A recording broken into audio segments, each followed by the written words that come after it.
বিয়েবাড়ি বিয়েবাড়ি বিয়েবাড়ি ফাইনালি আমাদের প্রায় 3 বছর হতে চললো বিয়ে হয়েছে। এই প্রথম আমরা একটা বিয়েবাড়ি পেলাম, তাও নেপালি। আমাদের বাঙালি বিয়ে নয়। তো যাই হোক, তবু আমরা ফাইনালি পেলাম।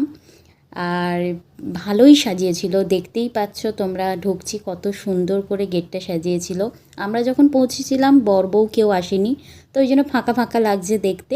কিন্তু সাজানো হচ্ছে বর এন্ট্রি নেবে বলে। তো এসে গেছে বর, তো তাদের এন্ট্রিটা একটু দেখে নাও।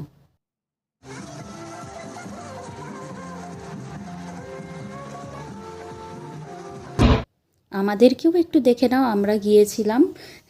তো যাই হোক, এবারে আসে খাওয়া দাওয়ার পালা। দেখতেই পাচ্ছ কি পরিমাণে ভিড়, যেন সব কী আর বলবো, মানে কেড়ে কুড়ে খেয়ে নিতে হবে এরকম একটা ব্যাপার। তাও এর মধ্যে ভিডিও করা সম্ভব না।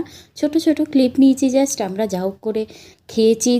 হ্যাঁ, খেয়ে দিয়ে নিয়েছি, আনন্দ করেছি, তো এনজয় করে ভালোই বিয়েবাড়িটা কেটে